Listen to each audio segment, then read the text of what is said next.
With that intention, I'm now probably like 6 minutes in, and I've said nothing about what we're going to talk about today.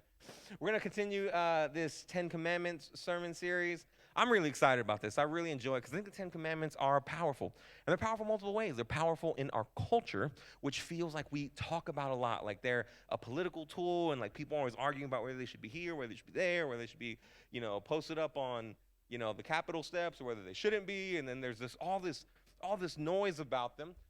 And yet, in the scriptures, in the Bible, in the story of the Bible, they're powerful because they speak to who God is and they speak to God's vision for us.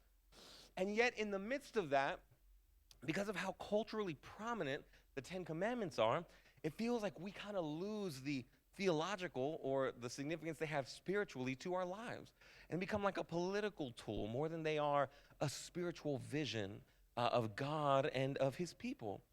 We talked about last week the fact that these commandments are for God's people. They come after God has saved. The kind of wording that we use is that God didn't give commandments and then save, but rather he saved and then he gave commandments. These aren't for everyone. We're not so that we can say, hey, here's the gauge of whether you've been saved or not. This is how you get saved, by following the Ten Commandments. But rather, they are the way of life God calls the people that he saved to. And so that's how we live our lives. We look at the idea of following God, and this kind of starts the vision of going, hey, if you've been saved, and this is how you want to live your life, this is the vision that God has for you.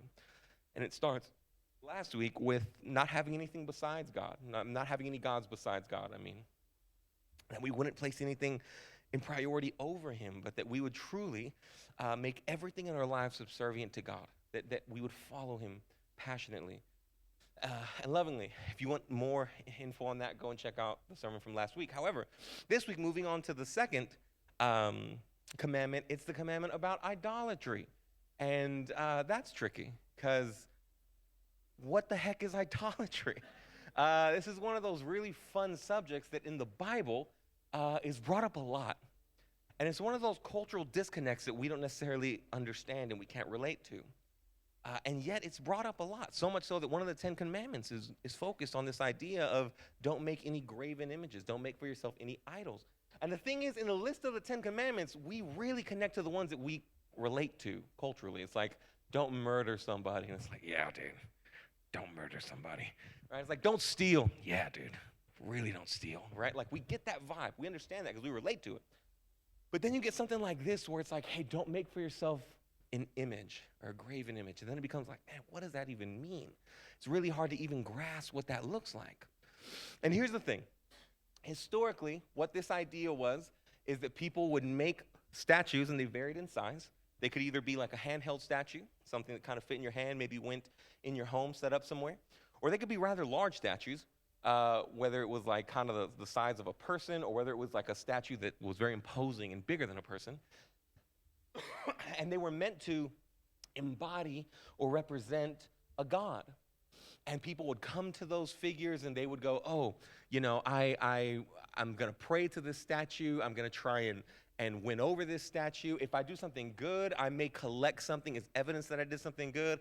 I may return to that statue, provide the evidence of my good work to that statue, because all of a sudden it's getting weird there, because it's not like God is everywhere and seeing everything, but now God is embodied in this statue. So I'm bringing the evidence of my good to this statue where I believe God is, or my God, if it's a different God than the Hebrew God, and I'm presenting it to that statue and saying, here's the evidence of my good work, and try to win over some type of favor from that God so that maybe that God would change the circumstances of your life. Maybe it would provide rain if you were low on crops, or maybe if there was some type of issue in your family, or somebody was sick, or something like that, right? So there was this kind of plea to these ideas of these little statues, and that was very common in Moses' day, in the day when this particularly was written. It was a very common practice. Not just a few people did it, everyone did it. It was more than likely something that the Hebrew people did too. This didn't come out of left field to be like, oh yeah, God's telling us not to do something that we already don't do, right? Back when, in a story that precedes this, in Abraham's life, particularly, sorry, I'm actually a little bit lost on the timeline here. Laban was whose uncle? Jacob? Okay, So Jacob, yeah, because it was Rachel was his wife. Ooh, there we go. So when Jacob runs from his uncle Laban's or his uncle-in-law Laban's house, he flees, and it says that Rachel takes with her their household gods. And so this is something that even within the family of Abraham was pretty common. So the whole culture, everyone around partook in this. And God steps in and in this moment says, hey, I don't want you to do that anymore. I don't want you to make images. I don't want you to hold images, hold them as divine and worship them. I don't want you to do any of that. Right? And he comes in, and we'll read it right now. Let's take a look at it and just actually read it together so you can get an image of what's going on here. Exodus 24-6 says, do not make an idol for yourself, whether in the shape of anything in the heavens above or on the earth below or in the waters under the earth. That's kind of covering the whole spectrum of creation, right? It's like, hey, don't make anything that's like birds. Don't make anything that's like creatures on the land. And don't make anything that's like creatures in the sea. All right. Do not bow and worship to them. Do not serve them. For I, the Lord your God, am a jealous God, bringing the consequences of the father's iniquity on the children to the third and fourth generations of those who hate me, but showing faithful love to 1,000 generations of those who love me and keep my commandments. Okay, so what's happening here?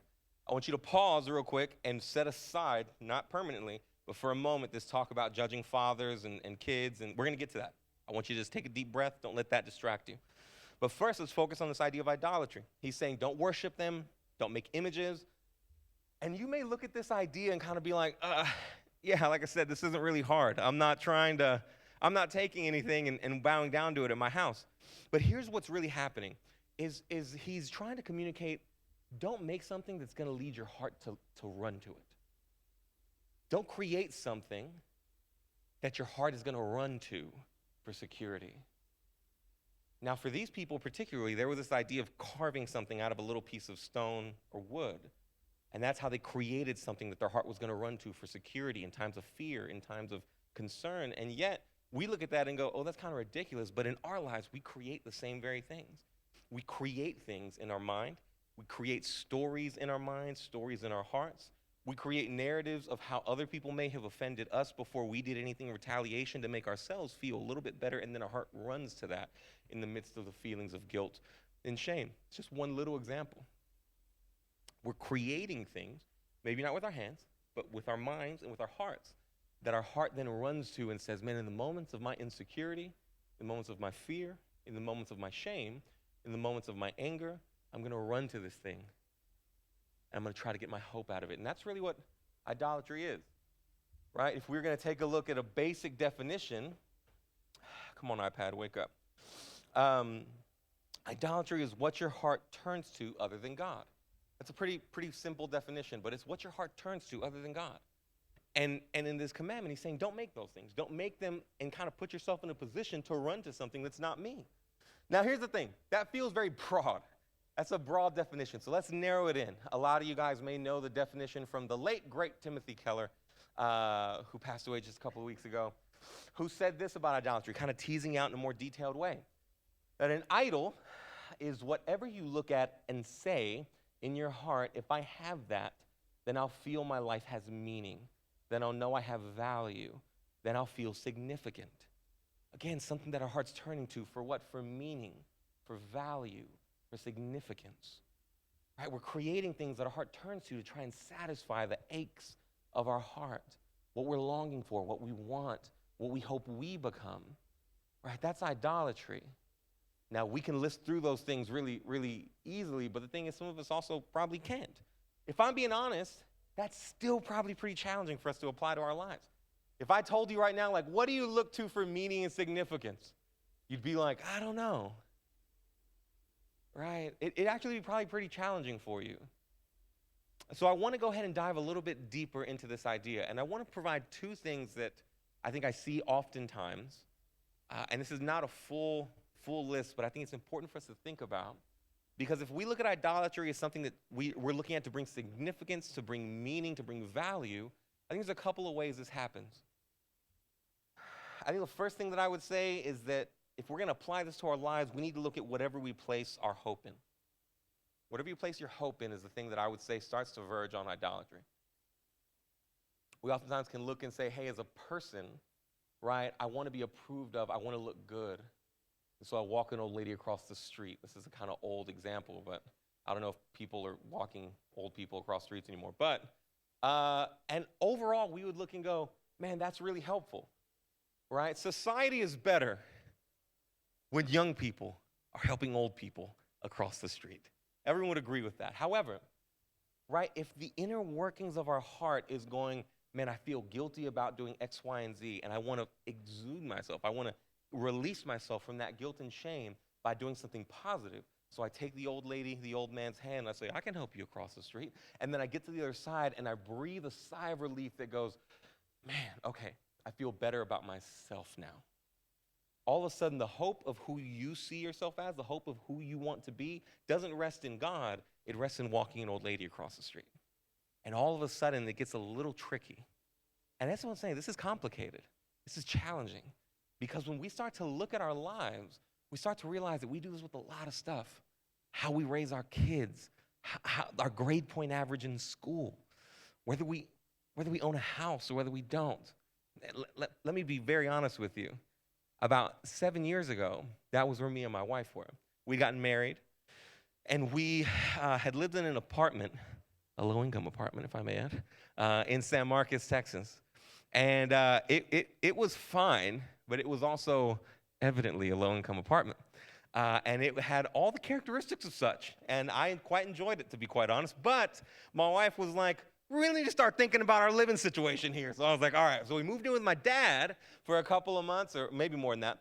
And we thought we're going to really try and focus on getting our finances ready to buy a house. That was back when you could buy a house. I don't know if you remember these days, but you could like move into your parents' house and set aside some money and be like, oh, you know what? We're going to buy a house. You didn't have to be like a millionaire.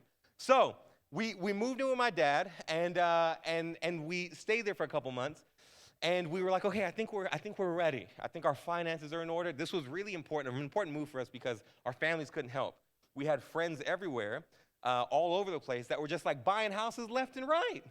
Like it was nothing. And admittedly, this was back when you could buy a house, but it was still pretty crazy that they were just out here buying houses. And then I'd be like, man, how'd you get into this house, bro? And they'd be like, my dad lent me like 50 grand. And I was like, what?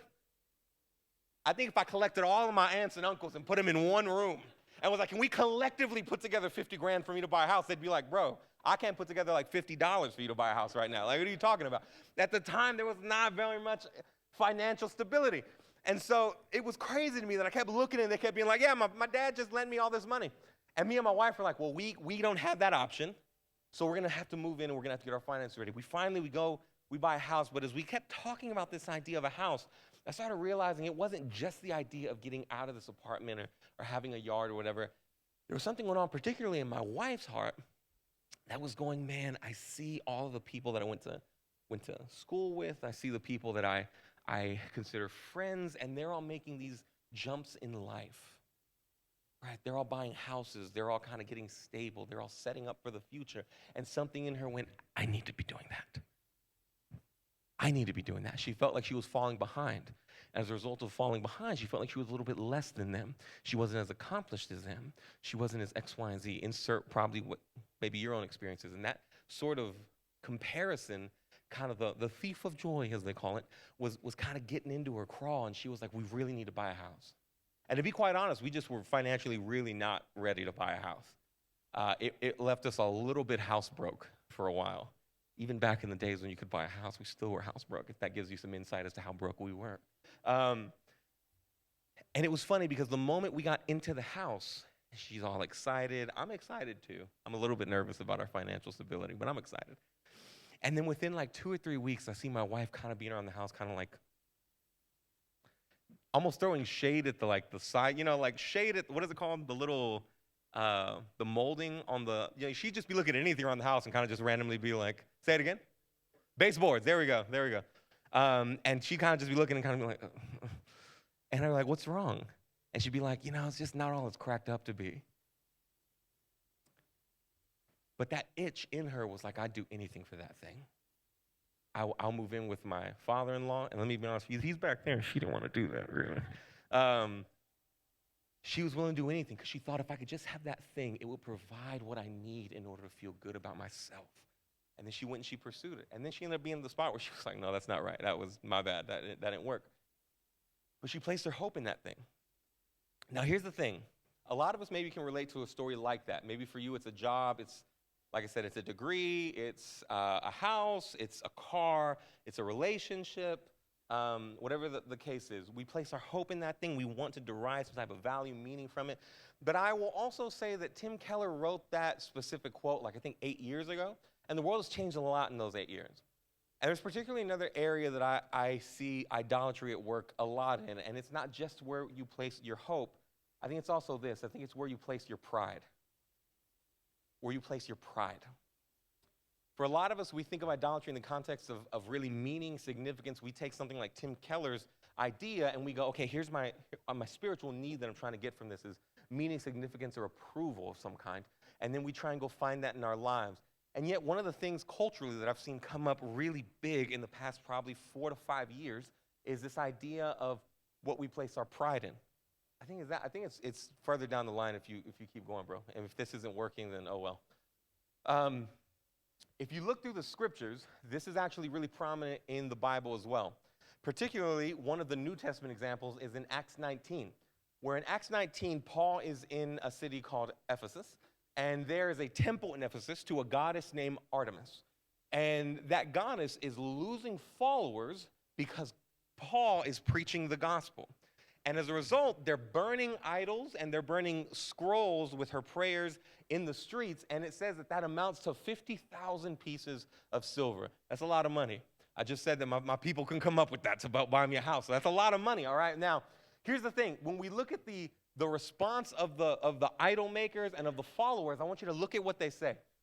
They say, not only do we run a risk that our businesses may be discredited because they're not selling as many idols, and this is referencing Paul and his preaching of the gospel, but also that the temple of the great goddess Artemis may be despised and her magnificence come to the verge of ruin, the very one all of Asia and the world worship.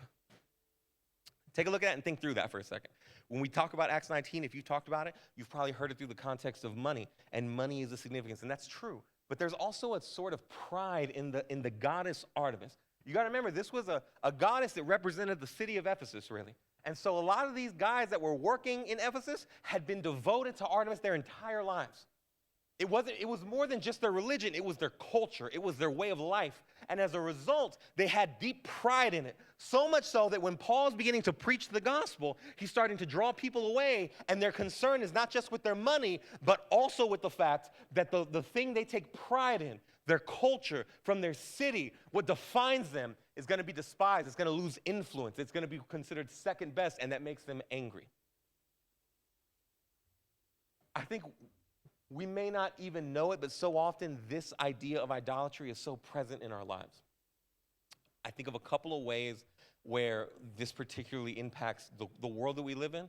Is like politically, this impacts us really, really, really bad.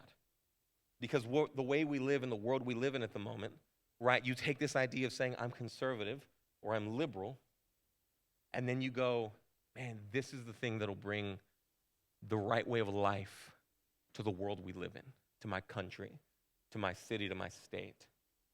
And then from there it becomes, I despise the other side because if the other side grows at all, my side decreases. And if my side decreases, then I'm angry. I'm bitter. I'm frustrated.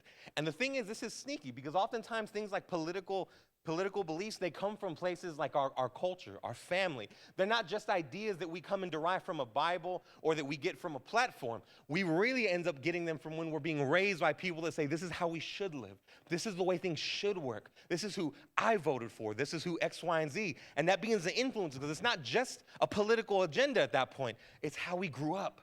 It's where we grew up. It's the people that we listen to, the people that we admire, people that we love that have said, this is important, right? That's what's happening oftentimes when we say, hey, this is something that I'm clinging to, and I want this thing, and if the other side increases, this side decreases, and it makes me angry and it makes me bitter. Boom, right? Idolatry, what we place our pride in.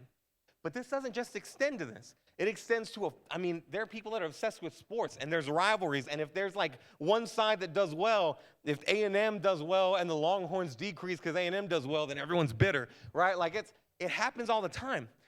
And you have to take a look at it and understand, man, this is something that I may think is good, but it's just consuming me, and I'm placing my pride in it now. One of the things that I think about here often that I have been guilty of in my life is even the idea of like theological knowledge, or not just theological knowledge, but theological doctrines and beliefs. When I was a young man, back in those 13 years ago when I came to faith, I'm not ashamed to say it, but I know that the connotation of it is a little tricky in our current world. I would say that I got really drawn into the theological world of Calvinism. And while I think there's a lot of valuable things in there as well still, it drew me into a point where I aggressively said, this is the truth. And then I started to defend that truth. And anytime someone, and if you don't know what Calvinism is, just as a quick side note, it's just a vision or a way to read the Bible in how we're saved.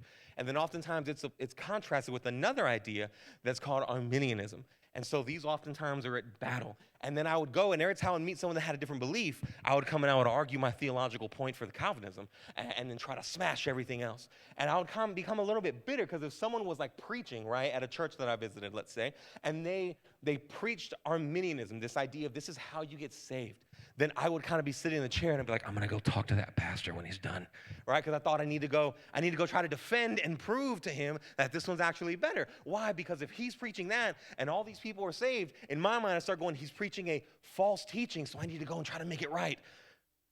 And I'm doing that pretty much over and over again. And I'm a nerd. So when I say I was deep. I was reading like the esoteric stuff where it's like, bro, no one's even heard of that guy. And I'm like, exactly, I'm smarter than you, right? So that's how I was walking around, right? And I'm doing this over and over and over again. I'm doing this over and over and over again until one day I'm working at the Well, the church that planted this church, and I'm like the small groups pastor there at the time. And I visit a small group, and in that small group, there was another man. And to be quite honest, I would tell you his name, but I don't even remember it. And this man looked at me and he was like, yeah, man, I heard you talking to so-and-so the other day. That's legit. I really like, and he was referencing a defense of the idea of Calvinism. And he goes, okay, man, like, yeah, brother, you know, we gotta preach the truth. We have to defend the truth, and we have to make sure that people know the truth. And I looked at him and I realized, man, this brother in this group, before I got there, the leaders had said, there's one individual that's quite divisive in our group. And he didn't tell me who it was.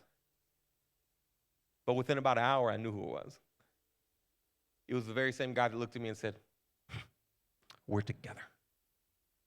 And my heart became so overwhelmed with grief. And I looked at him and I said, man, to be honest, bro, like we probably need to align ourselves more with the individuals in this room that are making disciples and individuals in this room that agree with us theologically. Because the ones that agree theologically and don't make a disciple of Jesus, no matter what they believe, and as long as they believe the truth about who he is, those are our brothers and sisters, not the ones that agree with us about everything. I was talking to myself as much as I was talking to him, because I was literally looking at him and like, man, we're the same guy right now, bro. My heart was mourned in that moment. I realized what I took pride in was not Jesus. What I took pride in was not the love and grace of God applied to my life. What I took pride in was this theological or doctrine that I said, this is right, and I know it, and they don't. So it became my banner of sorts.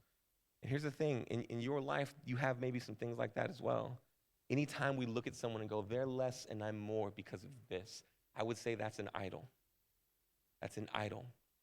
And it comes out really aggressively in politics, but it comes out in all kinds of areas.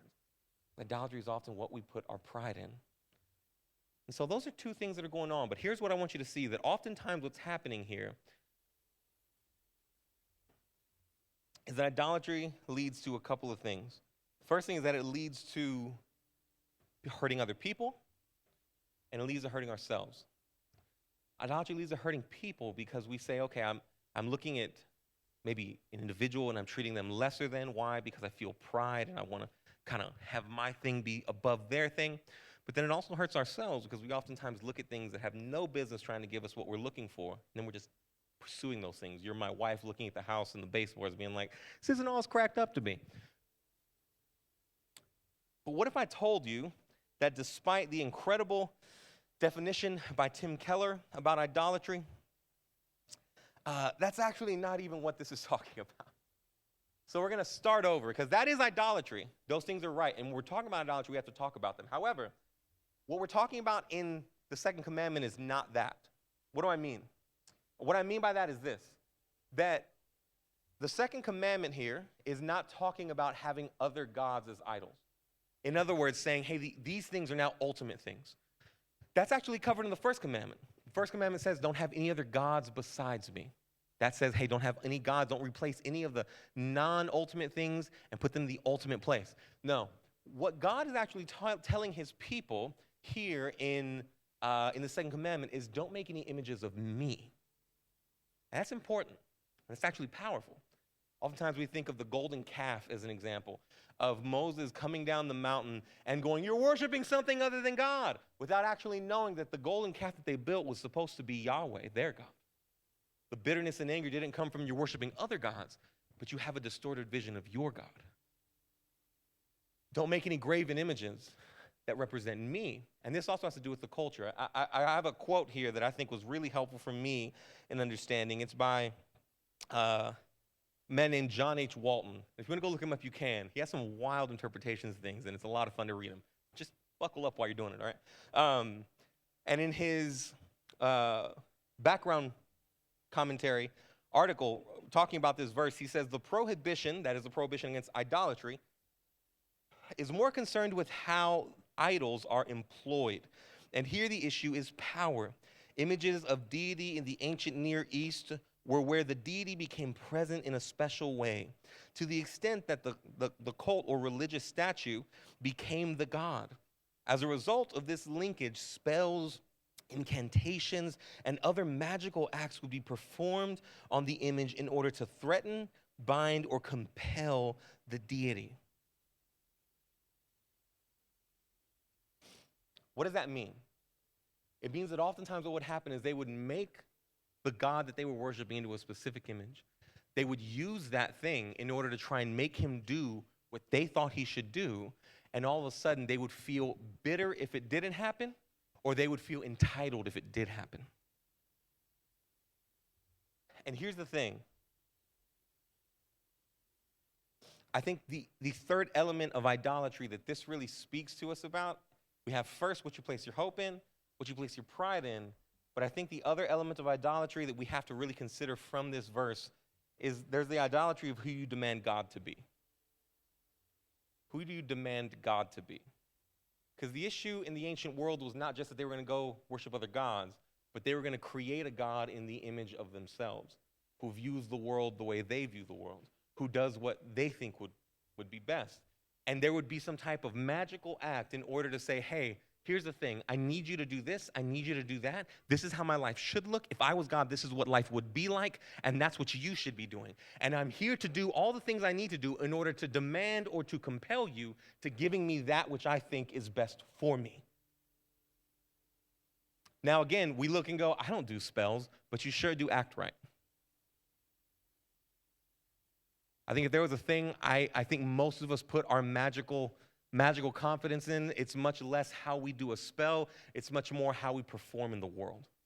That we perform oftentimes and go, because I've done this right, because I've done that right, I demand that you give me this and that you give me that. I've come to church like 8 weeks in a row. I haven't missed. I've gone to Bible study. I read my Bible every day. I act right. And again, we're taken right back to last week where the 10 Commandments no longer become a way of life for those who were saved, but now they're a way of life for those who can demand something from God. And idolatry no longer is what we put our hope in or what we put our pride in, but the idolatry of our hearts is who we demand God to be. You should be like this, and if you're not who I want you to be, and therefore I'm angry at you. I'm bitter against you. This is the warning of this passage. It's not just, hey, you're going to have pride, you're going to put your hope in things. It's you're going to try to make me into you, and I'm not you. My ways are higher than your ways. My vision for your life is greater than your vision for your life. The longings of your heart are not the longings of my heart. And the longings of your heart for your life are not the longings of my heart for your life. The warning here is you're going to have the temptation to look at God and go, if I was you, this is what it would look like. And the moment that doesn't happen, your vision of God becomes so incredibly frustrated, bitter, angry. And the warning is, don't go down that path. Because that one only leaves you angry. And that one only exchanges a God who's so little and who's so simple. Because oftentimes we're pretty little and we're pretty simple. That's so little and so simple, and you're going to exchange that for a God that's glorious and compassionate and loving. And that's not a God you want to follow. That's also not a God that's going to give you what your heart actually longs for. That's a God who's probably going to put you in really difficult situations, whether it's in bitterness, or whether it's in getting exactly what you wanted. It's not exactly what you wanted, leaves you looking at the baseboards and going, it's not what it cracked up to be.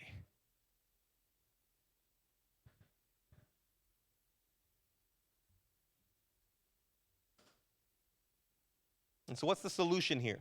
What's the solution in the midst of all of this stuff, right? We have what we place our hope in, we have what we place our pride in, and then we have the idolatry of who we demand God to be. And I think the actual idea is pretty simple, to be quite honest. It's not crazy. It can be challenging, but it's not crazy. What's the solution is just to worship God. The solution is worship God. That's precisely why in the rest of the verse, it goes on to say, verses 5 and 6, in the rest of his commandments say, do not bow and worship to them, do not serve them, for I, the Lord, your God, am a jealous God, bringing the consequences of the father's iniquity on the children to the third and fourth generation of those who hate me, but showing faithful love to 1,000 generations of those who love me and keep my commandments. Now, tricky verse, right? Because what's happening here is that he's going, rather than having this vision of who you think God is, let me introduce God myself to you, that I am a jealous God who will visit punishment on those as a family who turn away from me and hate me, but I also extend mercy and faithful, compassionate love to thousands of generations. So there's already a bit of a comparison going on where he's saying, here is my anger, but the thing that can vastly outweigh my anger is my incredible love. So he's painting a God who's compassionate, who's loving, and who's faithful, even in the midst of our failures. However, he uses a really passionate, a really incredible word just before this that encapsulates this idea. He says, I'm a jealous God. Now, right away, I want to ask you, what do you think jealous means? All right, so real quick, oh, come on, man. I'm not going to lie. Pro presenter crew, we took an L that time. All right, I ain't going to lie, we took an L that time. All right, so jealousy, for the most part, from our perspective, oftentimes means a sort of like deranged, I want you to myself, and anything that guy can give you or that gal can give you that I can't give you, you shouldn't even want, right? Because I'm the only thing that you should have. There's like this toxic jealousy. And yet, jealous in this specific word in the Bible means fiercely protective and unaccepting of disloyalty. That God is fiercely protective. So when he says, don't have idols, don't make yourself that, why? Because I am fiercely protective and unaccepting of disloyalty. What an incredible way to describe a God that's saying, protect yourself and be careful. Because the idols of your world, whether it's thousands of years ago or whether it's in 21st century Austin today, will captivate your heart and will leave you hurting and empty and disappointed. And I'm saying that I don't want you to do that because I'm fiercely protective of you. Because I love you.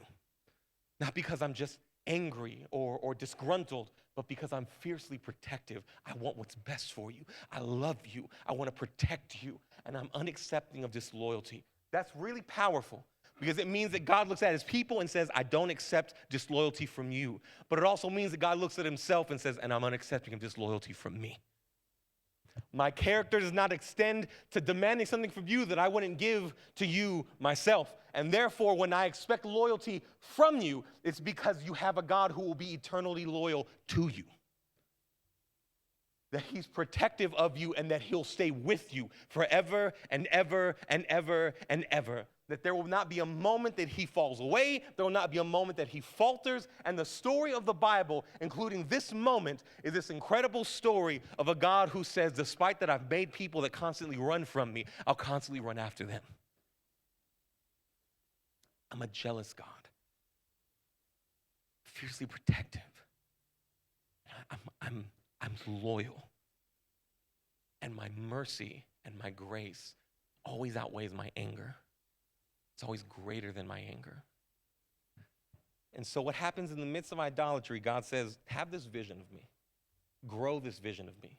Grow this vision of me as someone that longs for you, that's protective of you, that's loyal to you, right? Whose mercy is overwhelming and outweighs my anger. And so if you're disappointed and you go off and you participate in idolatry, in some way run back to me, because my mercy is greater than my anger. And know that your disloyalty will never discredit my loyalty. It'll never cancel it out. I'm the God that you can always come back to. That's the vision of God that God invites us into. And so the solution is not, I have to figure out how to get away from the things that my heart goes after, what I put my hope in, what I put my pride in, or who I think God is. I have to get away from them, and I have to figure out something else. The vision for the second commandment is the solution to that is simply turning to him and building a great vision of him, seeing who he actually is and who he invites us to see him as. And this is actually, I think, exactly what Jesus does in the New Testament.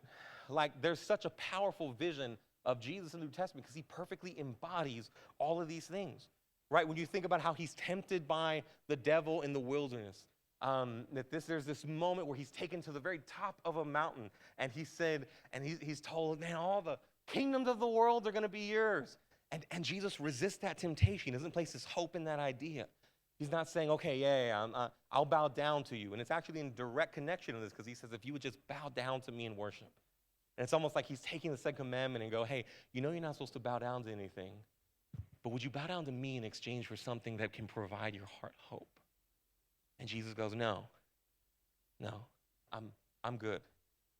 Right? He resists the pride of Pharisees.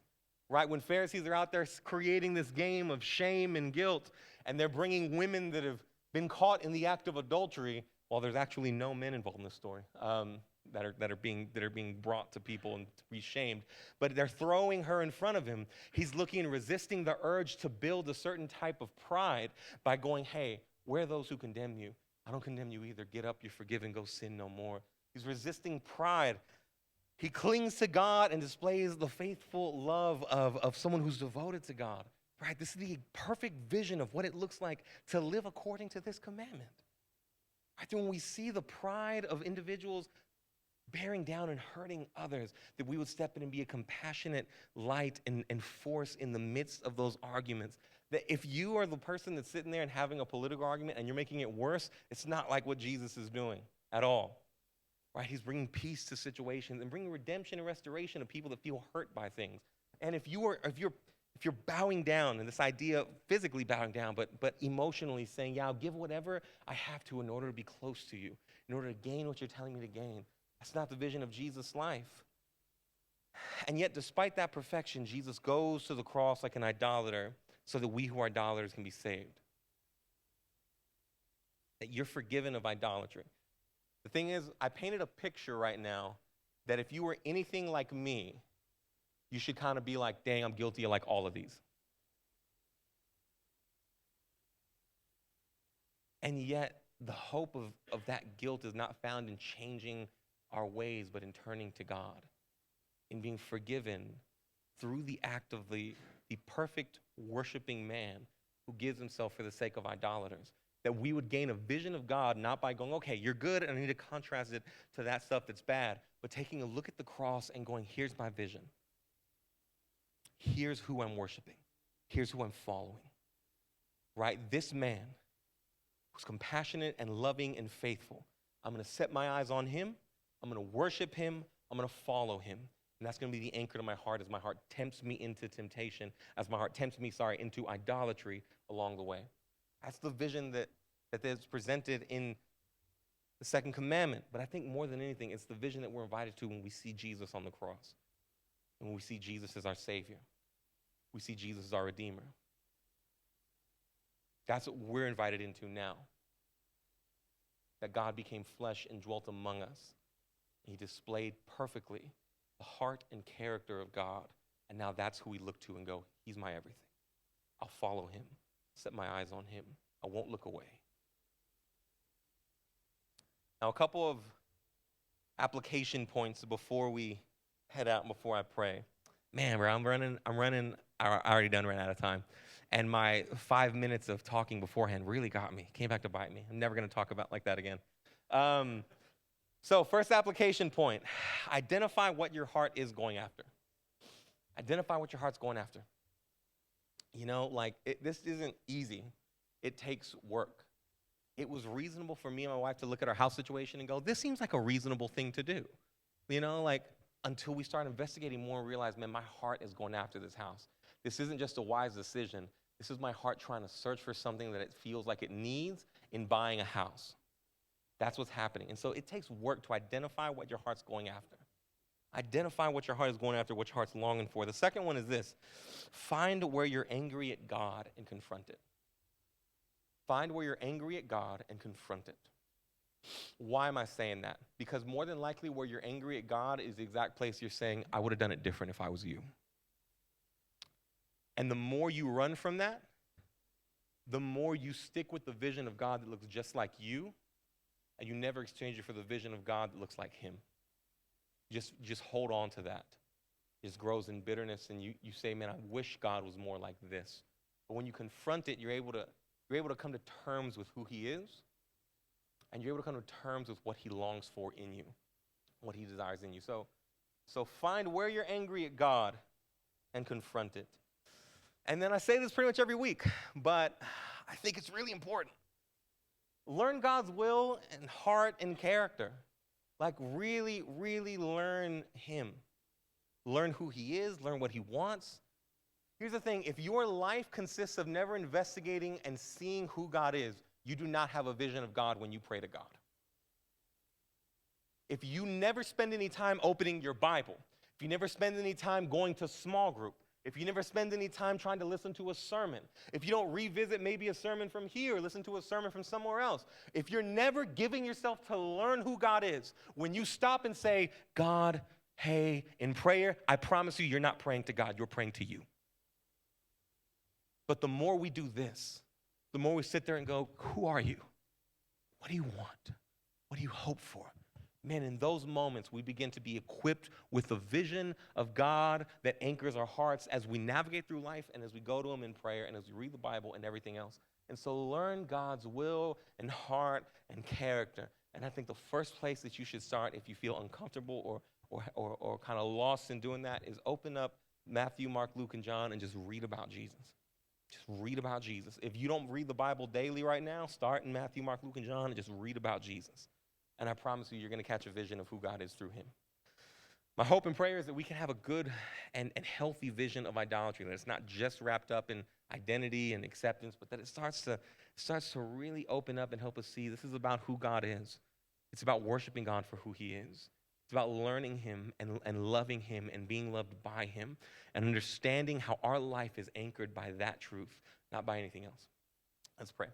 Father, thank you so much for the vision of you that we receive in the second commandment.